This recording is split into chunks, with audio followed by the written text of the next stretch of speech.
แอบดูแมวเหมียวนอนวินอนกอดกันนะนอนกอดกันอย่างดีเลยมีใครบ้าง หนุ่มรอดำขาวกอดกับน้องสีหน้าส้มกับน้องนั่นใครท้องอ่อนนอนตรงนี้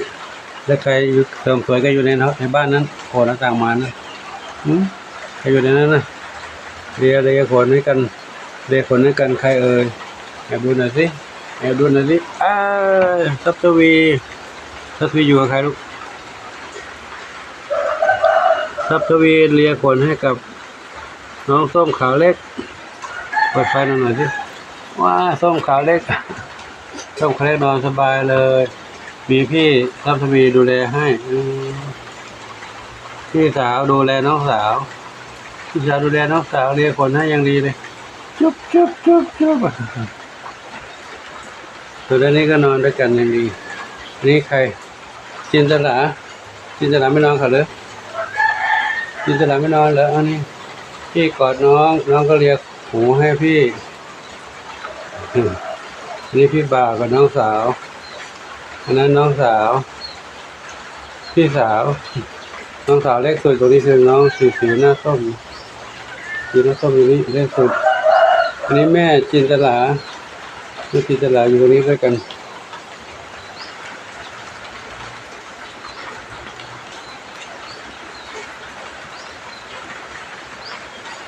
นอนกันสบายเลย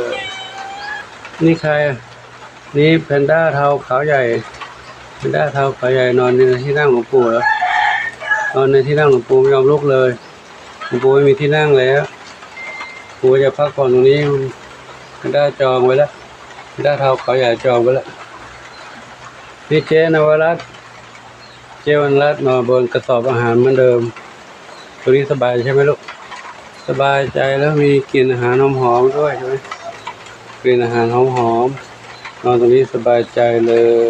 ยทีนี้ใครนอนสนิทเลยเนี่ยส้มอ่อนนอนตรงนี้เนาะ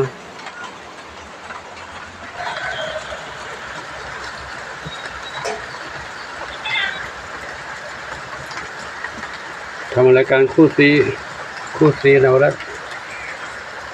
จินตลาคู่ซีทำรายการตรงนี้หาที่นอนใหม่แล้วหาที่นอนใหม่แล้ว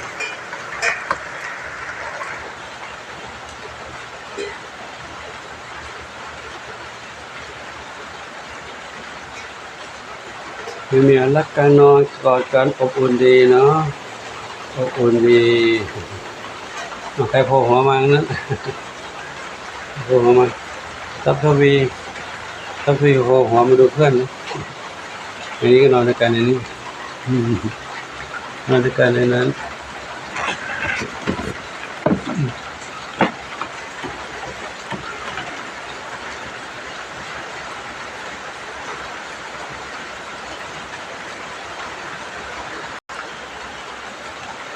หลับพอดีเดี๋ยวเลิกหลับพอดีแล้วปวดได้พักผ่อนบ้างเนาะกับ